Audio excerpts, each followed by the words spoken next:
નમસ્કાર વિદ્યાર્થી મિત્રો, કેમ છો? આપ સૌ એકદમ મજામાં હશો એવી આશા રાખું છું. તો મિત્રો, આજે આપણે ચર્ચા કરવી છે ધોરણ 10નું એક અગત્યનું ચેપ્ટર કહી શકાય એવું યામ ભૂમિતિ. તો આ યામ ભૂમિતિના પ્રથમ લેક્ચર અંતર્ગત આપણે મેથ્સ મંત્રની સંપૂર્ણ ચેપ્ટરની થિયરીની ચર્ચા કરીશું. ત્યારબાદ આપણે ક્રમશઃ આગળ વધતા રહીશું. તો જોઈએ યામ ભૂમિતિ પ્રકરણ.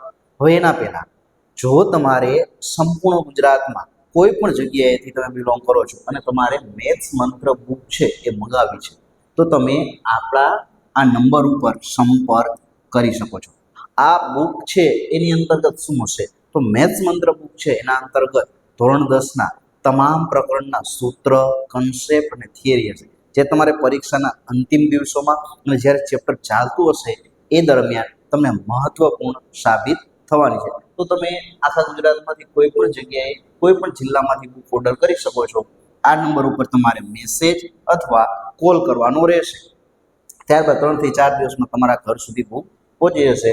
અને તમારે જો ઈ બુક જોતી હોય તો ઈ બુક પણ તમને અવેલેબલ થઈ જશે. એના માટે તમારે આપણી અક્ષરમ પાઠશાળા એપ્લિકેશન છે એ ડાઉનલોડ કરવાની થશે. અહીંયા સ્ક્રીન ઉપર દેખાતા નંબર ઉપર તમે સંપર્ક કરી શકો છો.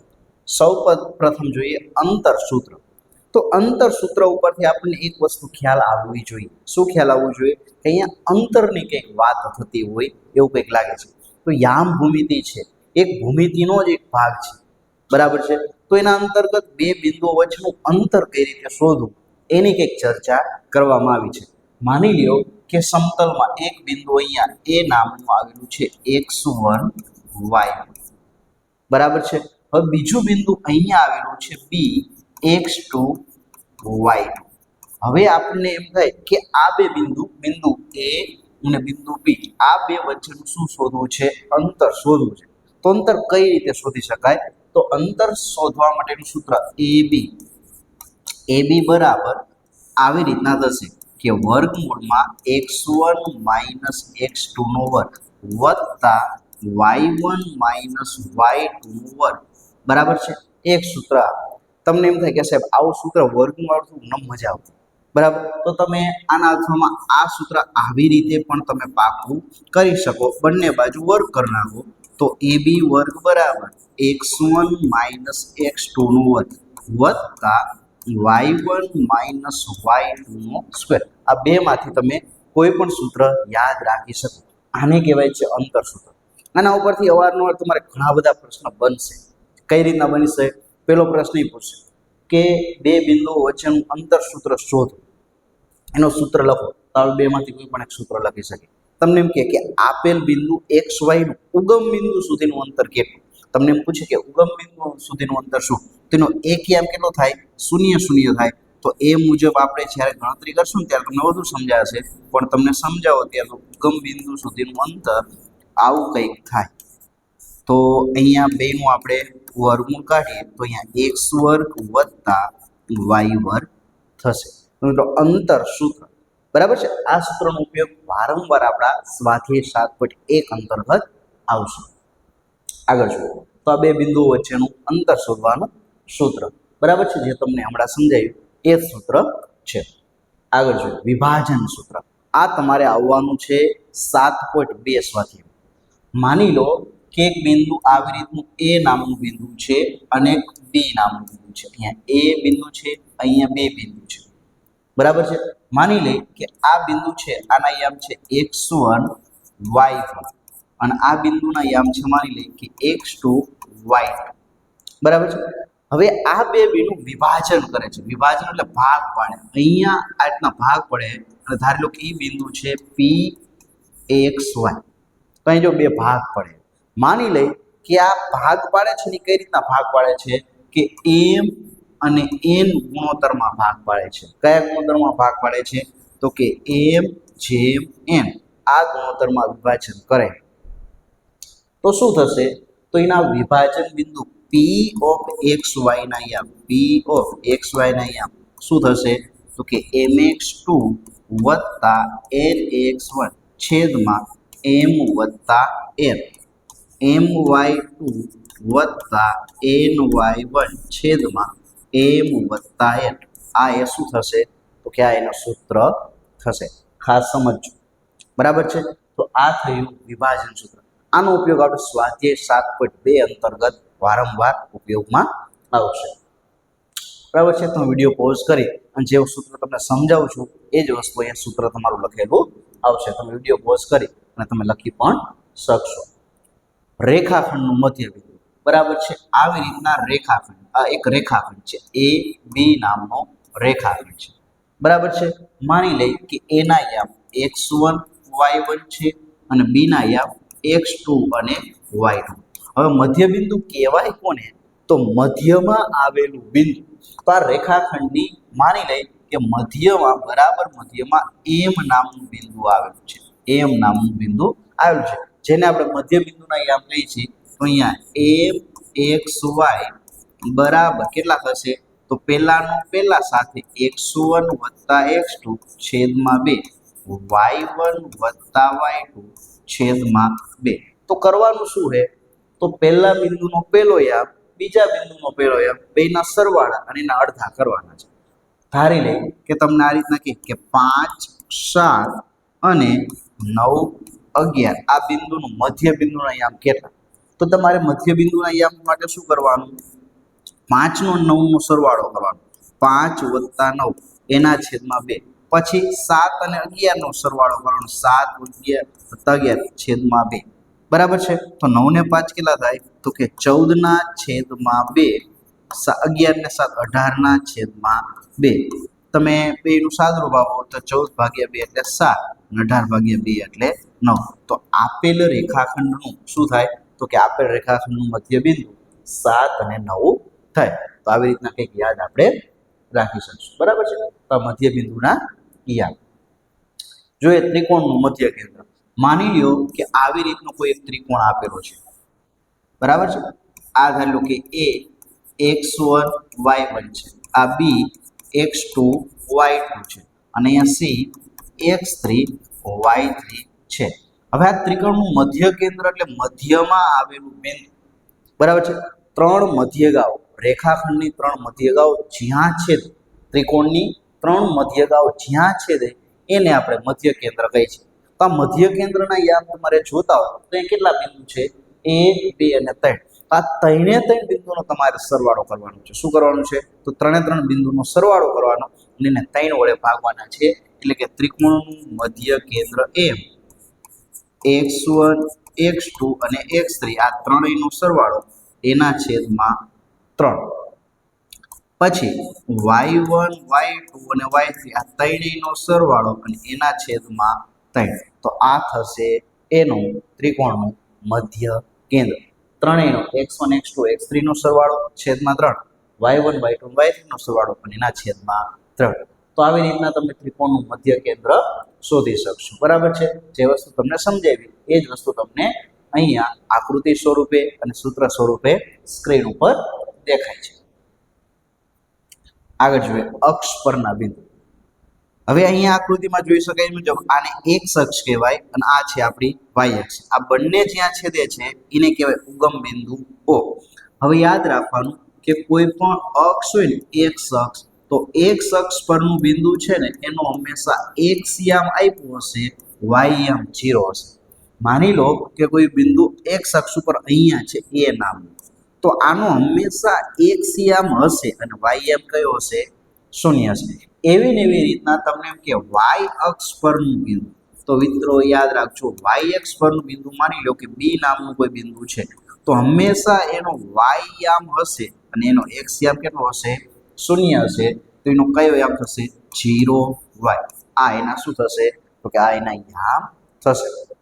તો આવી રીતના કંઈક તમે યાદ રાખી શકશો. એક્સ અક્ષ પરનું બિંદુ x0, વાય અક્ષ પરનું બિંદુ 0 અને y, બરાબર છે. એક્સ અક્ષ પરના બિંદુના યામ x0 અને વાય અક્ષ પરનો 0y એવું કંઈક થશે. ચલો હવે આ એક બહુ મસ્ત ટોપિક છે, સમરેખ. સમરેખ બિંદુ અને અસમરેખ બિંદુ. અસમરેખ બિંદુ કોને કહેવાય? તો અહીંયા સમ એટલે એનો તમે ગાણિતિક અર્થ સમાન કાઢી શકો. એક સમાન રેખા ઉપર જ આવેલા બિંદુઓને સમરેખ બિંદુ કહેવાય. માની લ્યો કે એક બિંદુ આવી રીતના ત્રણ બિંદુ એક જ રેખા ઉપર આવે છે. માની લો કે એ, બી અને સી, આવા ત્રણ બિંદુઓ એક સમાન રેખા ઉપર જ આવી છે. બરાબર. જો ત્રણ બિંદુઓ એક સમાન રેખા ઉપર આવી જતા હોય તો આને સમરેખ બિંદુ કહેવાય. આને સમરેખ બિંદુ કહેવાય. કેમ? કેમ કે આ ત્રણે ત્રણ બિંદુ છે ને એક સમાન રેખા ઉપર આવી જાય છે. આ ત્રણે ત્રણ બિંદુ છે એ શું છે? એક સમાન રેખા ઉપર આવી જાય છે. તો આને કહેવાય સમરેખ બિંદુ. એનાથી થોડુંક અલગ વિચારીએ. માની લો કે એક બિંદુ અહીંયા છે એ નામનું બિંદુ, એક બિંદુ અહીંયા છે બી નામનું, એક બિંદુ છે ધારી લો કે અહીંયા સી નામનું. તો ત્રણે ત્રણ એક જ રેખા ઉપર આવી જાય એવું શક્ય છે? તો કે ના. જો એક સમતલના બે કરતા વધુ બિંદુ બરાબર એક જ રેખા ઉપર આવી જતા ન હોય તો આવા બિંદુઓને કેવા કહેવાય? કે આવા બિંદુઓને અસમરેખ બિંદુઓ કહે છે. આ વસ્તુ આપણે યાદ રાખજો કે એક સમાન રેખા ઉપર આવી જાય તો એને સમરેખ બિંદુઓ કહેવાય, અને એની સાથે સાથે એક જ રેખા ઉપર ન આવી જતા હોય તો એને આપણે અસમરેખ બિંદુઓ કહીશું. બરાબર છે? આગળ જોઈએ. બરાબર છે? વ્યાખ્યા આપી છે કે એક જ સમતલના બે કરતા વધારે બિંદુઓ એક જ રેખા ઉપર આવી જતા હોય તો એ બિંદુઓને આપણે સમરેખ બિંદુઓ કહીશું. કેવા કહીશું? સમરેખ બિંદુ કહીશું. અને એક જ સમતલના બે કરતા વધુ બિંદુઓ એક રેખા ઉપર આવી જતા ના હોય તો એને અસમરેખ બિંદુ કહેવાય. આકૃતિમાં જોઈ શકાય છે.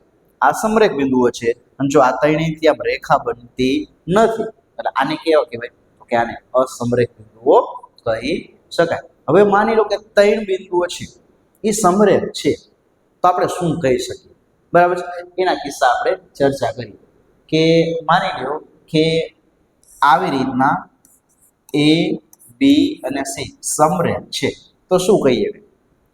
જો આ સમરેખ હોય ને તો આપણે આવું કહી શકીએ કે એસી બરાબર એબી વત્તા બીસી. એટલે જો આનો ઉપયોગ દાખલામાં આવશે, જો બે રેખાખંડનો સરવાળો એ બી અને બીસી નો સરવાળો એસી જેટલો થાય તો આને સમરેખ બિંદુ કહેવાય. આ યાદ રાખજો. સેમ વસ્તુ માની લો કે આવી રીતનો રેખાખંડ છે કે એ, સી, બી. તો અહીંયા યાદ રાખો કે એસી વત્તા બીસી બરાબર એ બી થવું જોઈએ. અહીંયા એસી નો સરવાળો અને બીસી નો સરવાળો કરો તો એ બી જેટલો થાય. જો એસી વત્તા બીસી બરાબર એ બી થાય તો આપેલ રેખાખંડને કેવા કહેવાય? તો કે આપેલ રેખાખંડને સમરેખ બિંદુ કહેવાય. અને સેમ એ રીતમાં ત્રીજો કિસ્સો જોઈએ તો ત્રીજા કિસ્સામાં કેવું હશે? તો મધ્યમાં એ લઈ લઈ, અહીંયા બી અને અહીંયા સી. તો અહીંયા એ બી વત્તા એસી બરાબર બીસી થાય. બરાબર. જો ત્રણ બિંદુઓ સમરેખ હોય તો ત્રણે ત્રણ શરતનું પાલન કરે જેવી ગોઠવણી હોય એવું છે. બરાબર. તો આવી રીતના કંઈક યાદ રાખશું. બરાબર. જે તમને વસ્તુ સમજાય એ વસ્તુ સ્ક્રીન ઉપર દેખાઈ રહી છે કે એ બી હોય એના મધ્યમાં સી હોય અથવા ગમ્યા હોય તો અહીંયા એસી વત્તા બીસી બરાબર એ બી થાય. અહીંયા એ બી વત્તા બીસી બરાબર એસી થશે. બરાબર. એ બી વત્તા એસી બરાબર બીસી. અને જો આ મોસ્ટ આઈએમપી લાઈન કે ત્રણ સમરેખ બિંદુ હોય ને એ ક્યારેય ચતુષ્કોણ નો રચી શકે. હવે માની લો કે ચોથું બિંદુ આ ત્રણ આ રીતના, ચોથું બિંદુ અહીંયા તો ચતુષ્કોણની રચના થાય એવું લાગે? તો કે ના. ચતુષ્કોણ રચવા માટે હંમેશા ચાર બિંદુઓ અસમરેખ હોવા જોઈએ. એટલે કે એક બિંદુ અહીંયા આવવું જોઈએ, અહીંયા આવવું જોઈએ, અહીંયા આવવું જોઈએ, અહીંયા આવવું જોઈએ, તો આમ ચતુષ્કોણની રચના થાય. આમ એક જ લાઈનમાં ત્રણ બિંદુ આવી જાય ને તો પછી ત્રિકોણ બને, ચતુષ્કોણ બને નહીં. તો ચતુષ્કોણ બનવા માટે હંમેશા ત્રણથી વધુ બિંદુઓ કેવા હોવા જોઈએ? અસમરેખ હોવા જોઈએ. આની ચર્ચા તમને આપણે જ્યારે ચેપ્ટર ચાલુ કરશું ત્યારે તમને વધુ સમજાશે કે શા માટે તમને આ થિયરી છે એ સમજાવવામાં આવી છે. આગળ જોઈએ ત્રિભાગ બિંદુના અહીંયા ત્રિ આપ્યું છે. ત્રિ એટલે શું થાય? ત્રણ. ત્રણ ભાગ કરતા બિંદુના અહીંયા માની લો કે અહીંયા એક બિંદુ રેખાખંડ એ અને બી છે. હવે ત્રિભાગ, અહીંયા ત્રિભાગનો શું થાય? ત્રણ ભાગ. બરાબર છે. માની લો કે એક બિંદુ અહીંયા છે પી નામ, એક બિંદુ માની લો કે અહીંયા છે ક્યુ નામ. તો જે ત્રણ ભાગ પડે છે. જો આ પહેલો ભાગ, આ બીજો ભાગ અને આ ત્રીજો ભાગ. તો અહીંયા આપણે એવું કહી શકીએ કે રેખાખંડ એબી ના ત્રિભાગ બિંદુઓ કયા છે? તો ત્રિભાગ બિંદુ છે ને બે છે. કયા કયા છે? પી અને ક્યુ છે ને એ છે. હવે તમે અહીંયા જુઓ તો એક વસ્તુ તમને દેખાતી હશે કે ત્રણેયનું અંતર સમાન હોય. બરાબર છે. તો તો બિંદુ પી છે ને બિંદુ પી એ બી નું પી એ બી નું બિંદુ પી છે ને એ બી નું કયા ગુણોત્તરમાં તો કે 1/2 ગુણોત્તરમાં વિભાજન કરે ગુણોત્તરમાં વિભાજન કરે હવે કઈ રીતે કરે આપણે થોડુંક સમજવાનો પ્રયત્ન કરીએ અહીંયા બિંદુ પી છે બરાબર આના યામ શોધવા છે તો શું થાય કે બિંદુ પી છે આના પહેલા કેટલા ભાગ છે તો કે આના પહેલા ભાગ 1 છે એના પછી કેટલા છે તો અહીંયા 1 + 1 એટલે કેટલા ભાગ છે 2 છે જો પી ક્યુ અને ક્યુ તો આપણે શું કહી શકીએ કે બિંદુ પી છે ને એ રેખાખંડ AB નું 1/2 ગુણોત્તરમાં વિભાજન કરે છે તો આપણે વિભાજનનું સૂત્ર લાગુ પાડી અને બિંદુ પી ના યામ આપણે આવી રીતના મેળવીશું કે બિંદુ પી રેખાખંડ AB નું 1/2 ગુણોત્તરમાં વિભાજન કરે છે હવે બિંદુ ક્યુ છે એ તમે બે રીતના મેળવી શકો બિંદુ ક્યુ છે ને બે રીતના મેળવી શકો એક બિંદુ ક્યુ છે ને એ તમે આમ જુઓ તો તમને શું લાગે PB નું મધ્ય બિંદુ છે આ PB છે ને એનું મધ્ય બિંદુ છે શું છે મધ્ય બિંદુ છે અહીંયા બિંદુ ક્યુ છે એ તમે જુઓ તો અહીં P અને B આ બેનું શું ક્યાં આવેલું છે મધ્યમાં આવેલું બિંદુ છે તો તમે મધ્ય બિંદુના સૂત્ર ઉપરથી તમે એ દાખલો ગણી શકો અને તમારે જો એવી રીતે નથી કરવો તો તમે આવી રીતે પણ કહી શકો કે બિંદુ ક્યુ છે ને બિંદુ ક્યુ એ AB નું 2/1 ગુણોત્તરમાં વિભાજન કરે છે ગુણોત્તરમાં વિભાજન કરે છે ગુણોત્તરમાં વિભાજન કરે છે બરાબર એટલે કે આ ભાગ 2 અને આ ભાગ 1 તો 2/1 ગુણોત્તરમાં વિભાજન કરે છે એટલે તમે કોઈ પણ એક રીતે દાખલો ગણી શકો છો જોઈ શકો છો બરાબર આ રીતનો એક રેખાખંડ આપ્યો છે એના ત્રિભાગ બિંદુનો અહીંયા P અને Q છે ગુણોત્તરની વાત કરી તો અહીંયા 1/2 ગુણોત્તર યાદ આપણે રાખીશું અને Q છે એ શું છે PB નું મધ્ય બિંદુ થશે સેમ આવી રીતના તમને 4 ભાગ કે એક બિંદુના એક રેખાખંડના 4 ભાગ કે માની લ્યો કે આવી રીતના તમને AB નામનો રેખાખંડ આવે AB નામનો રેખાખંડ આવે આના 4 ભાગ કરવાના માની લો કે P Q અને R આવા 3 બિંદુ છે તો અહીં જો 4 ભાગ કરે પહેલો ભાગ બીજો ભાગ ત્રીજો ભાગ અને ચોથો ભાગ આવે 4 ભાગ કરે તો અહીંયા 4 ભાગ બિંદુના યામ કયા છે તો 4 ભાગ બિંદુના યામ 4 ભાગ બિંદુ છે ને એના યામની વાત કરીએ તો P Q અને R આ 3 છે ને એ શું છે 4 ભાગ બિંદુનો યામ હવે અહીંયા તમારે બિંદુ P ના યામ જોતા હોય ને બિંદુ P ના યામ છે ને એક કઈ રીતના મળશે બિંદુ Q ના યામ કઈ રીતના મળશે અને બિંદુ R ના યામ કઈ રીતના મળશે આપણે સમજીએ બિંદુ આ P Q ના આ ત્રણેયના યામ આપણે જોઈએ છીએ બરાબર આપણે ક્રમશઃ સમજીએ તો અહીંયા તમે આકૃતિમાં જોવો ને તો તમને બિંદુ Q છે ને બિંદુ Q એ તમને AB નું મધ્ય બિંદુ લાગે છે શું છે AB નું મધ્ય બિંદુ છે AB નું શું છે તો કે એ મધ્ય બિંદુ છે હવે બિંદુ Q મળી જાય તો આપણે શું કહીએ કે તો આપણે એવું કહી શકીએ બિંદુ P છે ને બિંદુ P એ શું છે તો કે રેખાખંડ AQ નું મધ્ય બિંદુ છે શું છે AQ નું મધ્ય બિંદુ છે તો આપણે મધ્ય બિંદુનું સૂત્ર લાગુ પાડશું ને P વાળું એટલે તરત જ એના ઉપરથી આપણને શું મળશે Q મળશે બિંદુ R છે એ તમને એવું લાગે બિંદુ R છે ને એ QB નું મધ્ય બિંદુ છે QB નું મધ્ય બિંદુ છે હવે આ બધી વસ્તુ કેવી છે કે હું તમને અત્યારે સૈદ્ધાંતિક વસ્તુ સમજાવી રહ્યો છું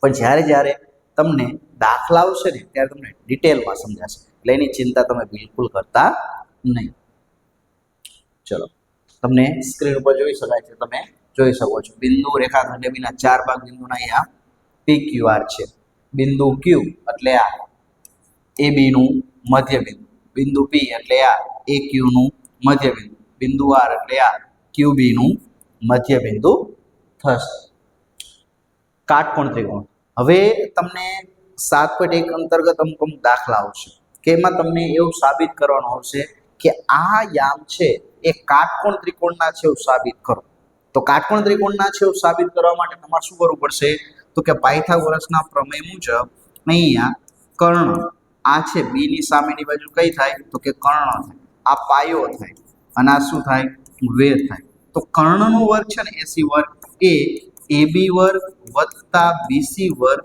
જેટલો થાય.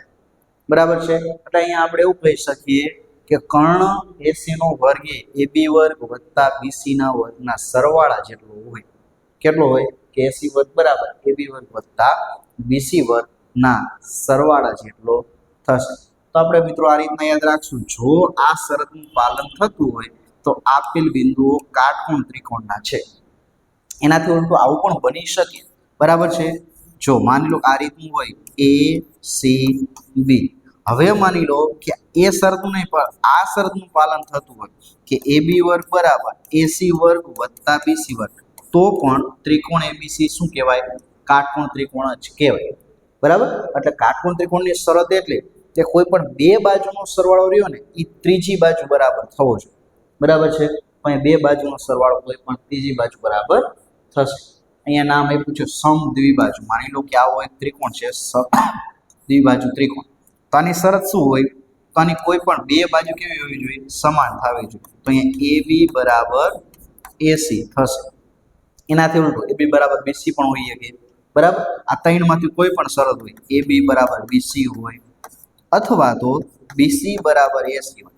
આ ત્રણમાંથી કોઈ પણ એક શરત હોય તો આપેલ શિરોબિંદુઓ છે એ શેના હશે તો કે આપેલ શિરોબિંદુઓ એ સમદ્વિબાજુ ત્રિકોણના હશે. ચોરસ, તો ચોરસનો ગુણધર્મ યાદ કરો, ચોરસની ચારે ચાર બાજુના માપ સમાન એટલે એ બી બરાબર બીસી બરાબર સીડી બરાબર એડી. આ પહેલી શરત. બરાબર. કોઈ પણ બિંદુ ચોરસના હોવા માટે પહેલી શરત આ કે ચારે ચાર બિંદુ કેવા હોવા જોઈએ તો કે બાજુ સમાન હોવી જોઈએ. બીજી શરત શું છે તો કે બીજી શરત એ છે કે વિકર્ણના માપ પણ સમાન હોવું જોઈએ, એસી બરાબર બીડી. તો તમારે શું કરવાનું ચારે ચાર બાજુના માપ સમાન હોવા જોઈએ અને વિકર્ણના માપ પણ કેવા હોવા જોઈએ સમાન. જો આવું થતું હોય તો આપેલ બિંદુ શેના છે ચોરસના છે એવું આપણે સરળતાથી કહી શકીએ. સમાંતર બાજુ, સમાંતર બાજુમાં આપણે યાદ રાખવાનું, સમાંતર બાજુમાં એવું હોય સામ સામેની બાજુ સમાન હોય એટલે કે એ બી બરાબર સીડી હોય અને એડી બરાબર શું હોય બીસી હોય. તો એક શરત આ સામ સામેની બાજુ આ બે બાજુ હોય ને કેવી હોય સમાન હોય અને સેમ રીતના આ બે બાજુ કેવી હોય સમાન. એક આ છે અને બીજું યાદ રાખજો કે અહીંયા એસી નું મધ્ય બિંદુ તમે લો ને, એસી નું મધ્ય બિંદુ આ બહુ આઈએમપી વસ્તુ છે. એસી નું મધ્ય બિંદુ એ હંમેશા બીડી નું મધ્ય બિંદુ હોય ને એના જેટલું હોય. બરાબર. એટલે અહીંયા તમને એ ના યામ આપશે, સી ના યામ આપશે, અહીંયા તમને બી અને ડી ના યામ આપી અને તમને આના મધ્ય બિંદુના યામ છે એ પૂછી શકે અથવા તો તમને ચારમાંથી ત્રણ બિંદુના યામ ઉપરથી ચોથું બિંદુના યામ મેળવી શકે. એટલે જેવો દાખલો જેવી રકમ એના ઉપરથી આપણે જજમેન્ટ લઈ શકશું. તો આપણે આ યાદ રાખશું કે એસી નું મધ્ય બિંદુ બરાબર બીડી નું મધ્ય બિંદુ થશે. તો ખાસ આપણે સમાંતર બાજુ ચતુષ્કોણ માટે આ યાદ રાખીશું. વર્તુળનું કેન્દ્ર, આ વર્તુળ છે તો યાદ રાખવાનું કે વર્તુળનું કેન્દ્ર છે ને એ હંમેશા એ આપેલ વર્તુળનું વ્યાસ હોય ને વ્યાસ એ વ્યાસનું મધ્ય બિંદુ થાય. શું થાય તો કે એનું મધ્ય બિંદુ થાય. તો વર્તુળનું કેન્દ્ર રહ્યું એ કેટલું થાય તો કે x1 વત્તા x2 છેદમાં 2 y1 વત્તા y2 અને એના છેદમાં કેટલા થશે 2 થશે. એટલે કે અહીંયા વર્તુળનું કેન્દ્ર હંમેશા એ x1 અને x2 ના સરવાળા અને y1 અને y2 ના સરવાળાનું અડધું હોય. તો વ્યાસનું મધ્ય બિંદુ એ વર્તુળનું કેન્દ્ર થાય. બરાબર. કે વર્તુળનું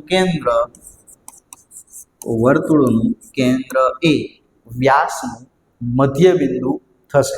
આ ખાસ યાદ રાખીશું આપણે. તો તમને એ થિયરી સમજાવી એ જ તમને સ્ક્રીન ઉપર દેખાશે. કાટકોણ ત્રિકોણમાં બે બાજુના વર્ગોનો સરવાળો ત્રીજી બાજુ બરાબર હોય. સમદ્વિબાજુ ત્રિકોણમાં બે બાજુ કેવી હોય સમાન થશે. બરાબર. વિડીયો પોઝ કરી અને તમે શાંતિથી લખી પણ શકશો. ચતુષ્કોણ એબીસીડી માં ચારે ચાર બાજુ કેવી હશે સમાન હશે. બંને વિકર્ણ કેવા હશે સમાન. બંને વિકર્ણ પણ કેવા હશે? સમાન હશે. આગળ જોઈએ, સમાંતર બાજુમાં સામ સામેની બાજુ કેવી હોય છે? સમાન. અને બીજું, એસી નું મધ્યબિંદુ અને બીડી નું મધ્યબિંદુ સમાન હોય, એટલે કે આનું જે મધ્યબિંદુ હોય ને એ જ શું હોય? બીડી નું મધ્યબિંદુ હોય. એટલે બંનેનું મધ્યબિંદુ કેવું હોય છે? સમાન હોય છે. વર્તુળના કેન્દ્રની વાત કરીએ તો વર્તુળનું કેન્દ્ર છે એ શું છે? તો કે વ્યાસનું મધ્યબિંદુ છે અને એના અહીંયા x1 + x2 છેદમાં 2 અને y1 + y2 એના છેદમાં 2 જેટલું થશે. હવે ખાસ આ એક છે ને લંબ અંતરનો કોન્સેપ્ટ તમે સમજજો. હવે આવી રીતના તમે જો આ એક વસ્તુ યાદ રાખજો, કોઈ પણ તમને આ એક બિંદુ આવે, કોઈ પણ બિંદુનું x અક્ષથી તમને કે કોઈ પણ બિંદુનું x અક્ષથી લંબ અંતર કે તો તમારું કરવાનું ખબર? કોઈ પણ બિંદુનું x અક્ષથી લંબ અંતર રહ્યું ને એ કેટલું થાય ખબર? y યામના ધન જેટલું અંતર થાય. બરાબર? તો આનો y ઉદાહરણ તરીકે x અક્ષથી પૂછ્યું હોય તો આનો y યામ કયો થાય? -5. તો -5 નું ધન અંતર કેટલું થાય? 5. તો અહીંયા 5 લઈ લેવા. એનાથી ઉલટું પૂછે કે કોઈ પણ બિંદુનું y અક્ષથી કે ને તો તમારે શું કરવાનું? એનો x યામ લઈ લેવાનો. x યામ કેટલો છે? 3. તો આનું અંતર કેટલું થશે? 3 થશે. આપણે સમજીએ, આપણે પૂછવા માંગે તો પૂછો જો આવું માંગે કે આવી રીતના માની લ્યો કે એક x અક્ષ છે અને આવી રીતના માની લ્યો કે y અક્ષ. અહીંયા આપી દે કે બિંદુ A 3 4. બરાબર? હવે x અક્ષથી લંબ અંતર, આ x અક્ષ અહીંયા આવ્યું તો અહીંયાથી આટલું લંબ અંતર કેટલું થાય? તો અહીંયાથી લંબ અંતર અહીંયાથી તમે જો કેટલું થાય? તો કે અહીંયાથી લંબ અંતર આટલું થાય ને, આટલું. તો આ અંતરને કહેવાય શું? તો કે આ અંતરને કહેવાય y યામ કહેવાય. આ અંતર શું કહેવાય? y યામ કહેવાય. 4 જેટલું અંતર હોય. બરાબર? તો આ થયો લંબ અંતરનો કોન્સેપ્ટ. બરાબર? એટલે આના માટે તમારે થોડુંક સમજવું પડે. તમે સમજી લો એટલે તમને આવડી જાય. સેમ એનાથી ઉલટું તમને એમ કે x અક્ષથી લંબ અંતર અહીંયા ધારી લો કે -3 -5 છે. તો અહીંયા તમને આ અંતર પૂછ્યું તો આ અંતર એટલે થાય શું? તો કે આ અંતર એટલે x યામ થાય. તો x યામ કેટલો છે? તો x યામ 3 -3 પણ અંતર હંમેશા ધન હોય એટલે લંબ અંતર કેટલું થાય? તો કે 3 થશે. બરાબર? તો તમારે આવી રીતના કંઈક યાદ રાખવાનું થશે. તો અહીંયા આપણે આ ચેપ્ટરની થિયરી છે એ સંપૂર્ણ પૂરી કરીએ છીએ. સાથે સાથે તમારે મેથ્સ મંત્ર બુક છે એ હાર્ડ કોપીમાં અથવા સોફ્ટ કોપીમાં મંગાવી હોય તમારે શું કરવાનું થશે? આપેલ નંબર ઉપર સંપર્ક કરવાનો થશે. હવે તમે જેવો આ નંબરનો સંપર્ક કરશો તરત તમને અહીંયાથી વિધિન 3 થી 4 દિવસમાં તમને બુક છે એ મળી જવાની છે. સાથે સાથે તમને એમ થાય કે આપણે ઈ બુક લેવી છે તો તમે ઈ બુક પણ પરચેસ કરી શકશો. એના માટે તમારે સ્ક્રીન ઉપર દેખાતા નંબર ઉપર સંપર્ક કરવાનો થશે અને આપણી એક એપ્લિકેશન છે અક્ષરમ પાઠશાળા, એને તમારે ડાઉનલોડ કરવાની થશે. મળીશું નવા પાઠમાં. ત્યાં સુધી જોતા રહો અક્ષરમ પાઠશાળા. ધન્યવાદ.